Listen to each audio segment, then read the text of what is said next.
Good morning, beautiful souls. I hope you're well.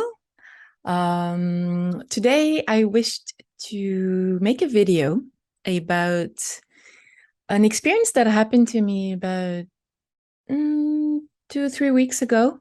And I've been too busy trying to concentrate on, doing my online boutique and everything to actually process that information and also to share it. So I wish to do so today now that things have settled a little bit more. I'm more available to being more present to myself and to my guidance and to, offer a little bit of, of sharing a little bit with you today. Just to put you in context, I wish to say that, as some of you know, I've been on the spiritual path and journey for as long as I can remember, from early teenage years. And so it's been, more than 30 years. And throughout that journey, and I would say one of the main figures that were important influences for me in that journey were Eckhart Tolle, which many of you know is very known now. And the way in which he presents what he calls presence, and what I also like to call presence, but is also called mindfulness, or mindfulness, basically. I really like the way he presents it, first of all, in a very simple way, very simply, with simple words, and also in a very humble way. And I think he really describes it extremely well, the sensation of being present. We could say that he's someone who has awakened, meaning that basically he's capable of being in a state of presence and mindfulness on a continuous level, if you want, which is not the case of most of us, certainly not me.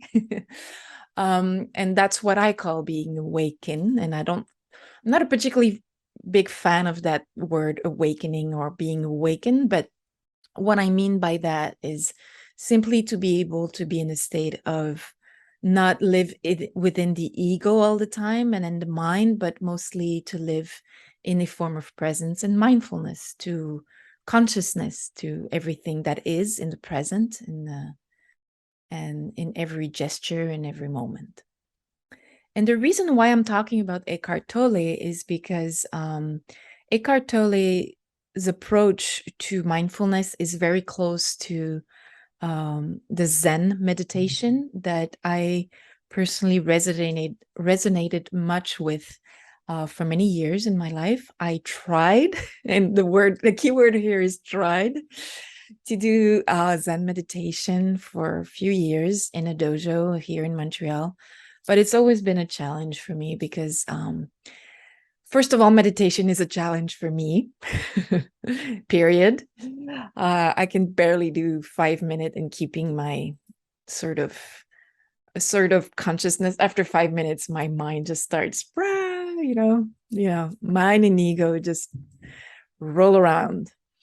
And so, I'm not amazing at meditation, let's say. But I've tried meditation in a dojo, in a Zen dojo. And it was very intense, very ritualized, with an hour and a half. It was for me, it was a bit too rigid for me.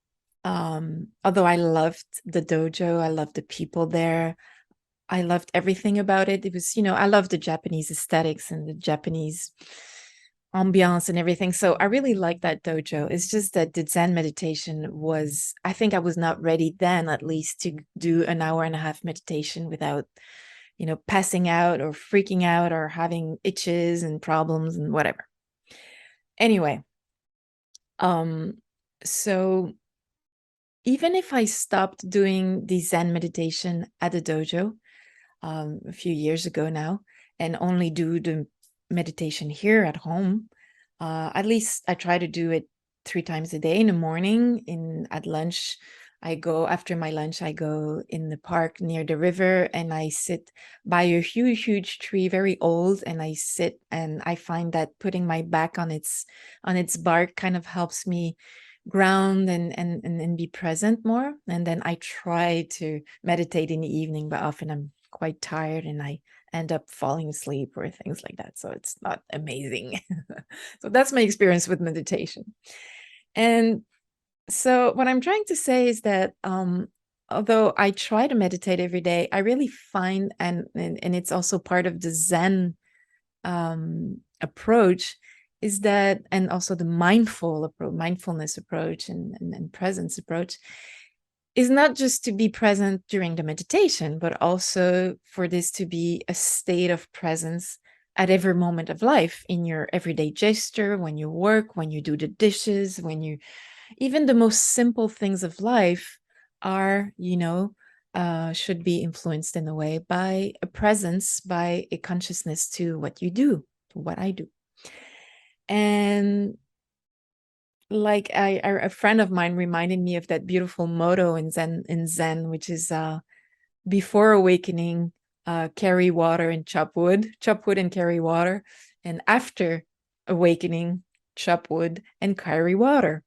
It's a well-known Zen meditation or Zen motto, or I don't know if it's a koan per se, but it's a motto.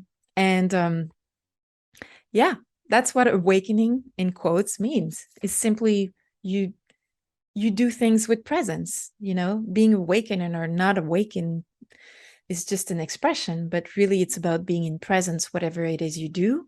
And you, even if you're awakened, you will still have to chop wood and carry water or do your dishes or work or be with people around you. And, it's always all about being mindful and present and conscious.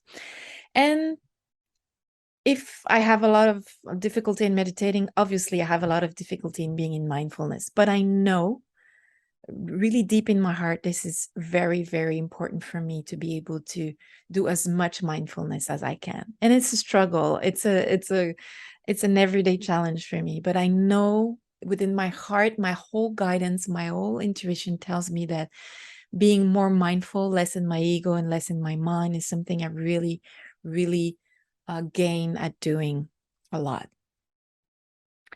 And so for many years, I try to be in mindfulness and presence and in everything I do. But I would say 80% of the time I forget, or I'm not there, or I'm in the future, or I'm in the past.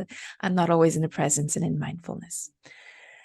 And sometimes my ego and my mind, how they are, they tell me things like, you're not being mindful right now. You should feel bad about that. And, if you were meditating more, or if you were eating better, or if you were, and my mind and ego is trying to offer me solutions for me to be in a state of better state of mindfulness. And it doesn't really work. It doesn't. And what I want to share with you today is an experience I had, like I said, 2 or 3 weeks ago, when for some reason, I would say it lasted maybe an hour at the most. And it was a feeling that I could only describe as a state of grace. And some people would call it, I wouldn't call it awakening, because awakening is a state where you, from now on, you will be that way, which is not necessarily my case. It was just an experience, I would say.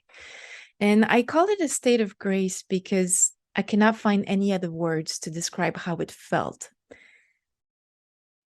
And I think this is what real mindfulness and real presence is all about. And this is what I think what Eckhart Tolle means when he talks about real presence. And I felt that state for about an hour. And it was very interesting because what I felt was a mix of bliss, of joy.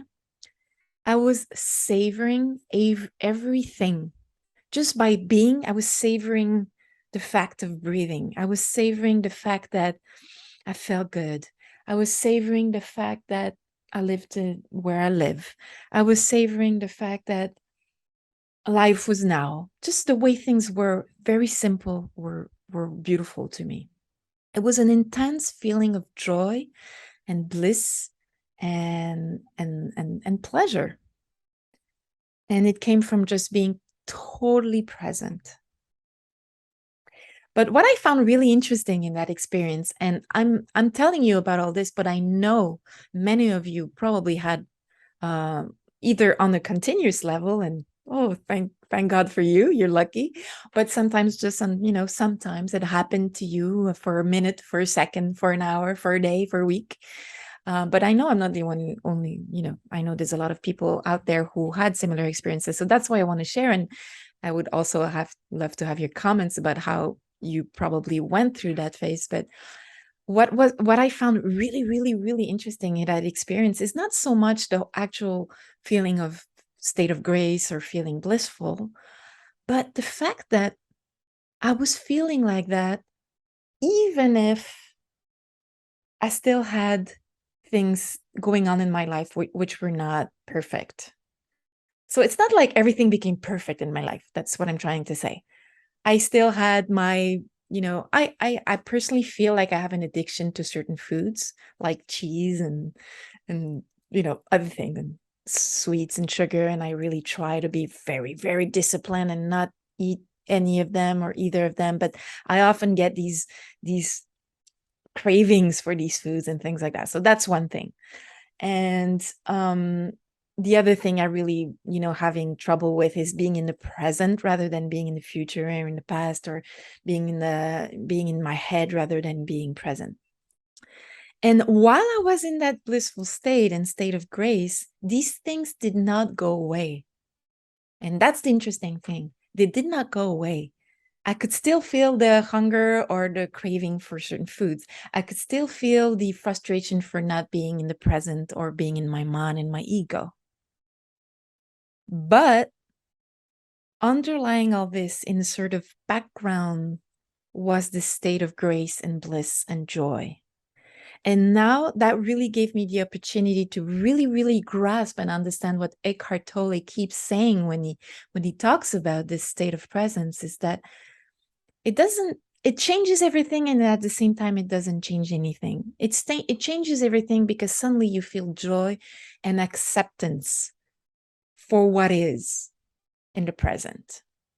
But it doesn't change the situation of your life. It doesn't change the fact that you might have some food addictions, or that you feel that you're too much in the past or in the future, or maybe your foot hurts, or maybe I don't know, you have a family member who's annoying you, or maybe your neighbor is, making too much noise upstairs. And so it doesn't take away the frustrating elements of your life or the good elements of your life.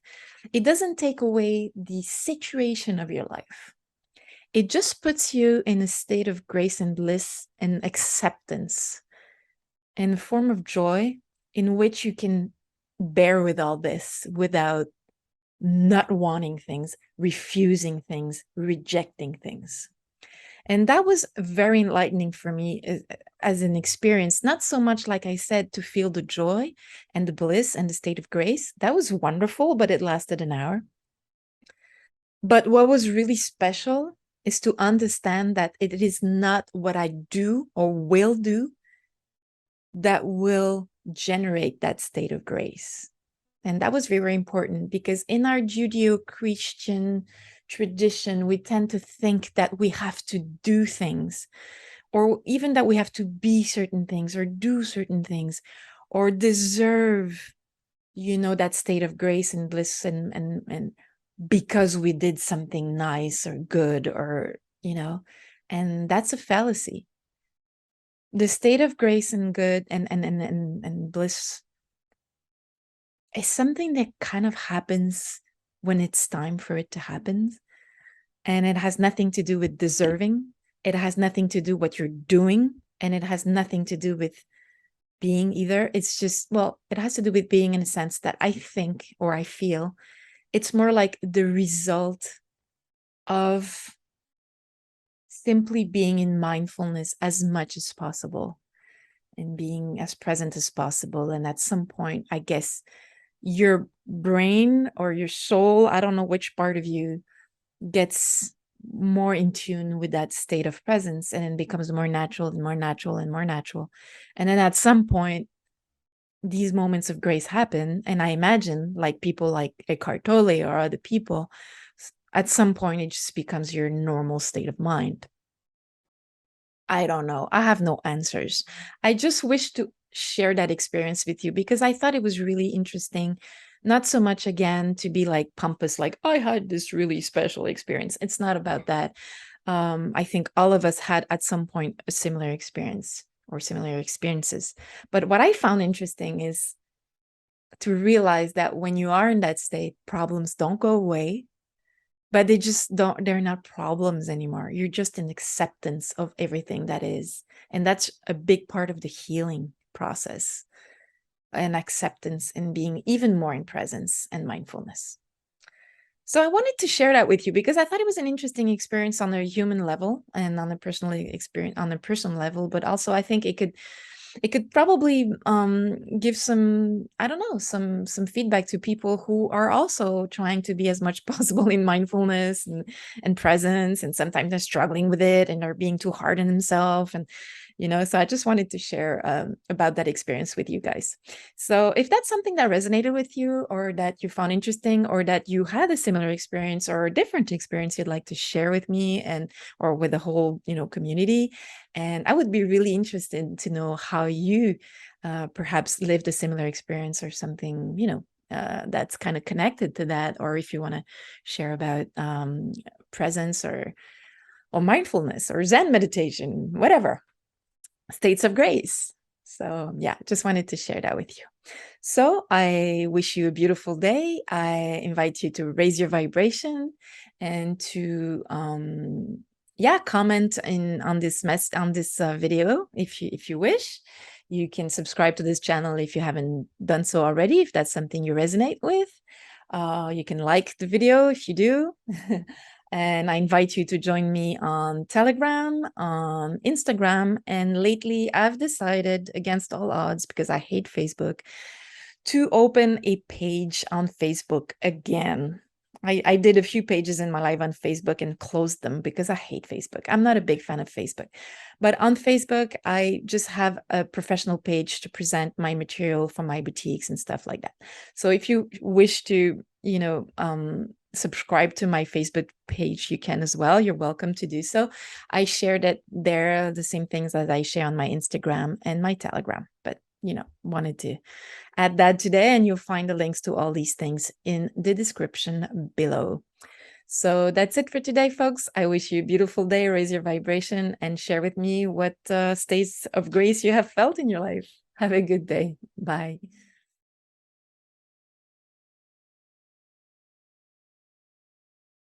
All my gratitude for helping this channel bring positive vibes to more people.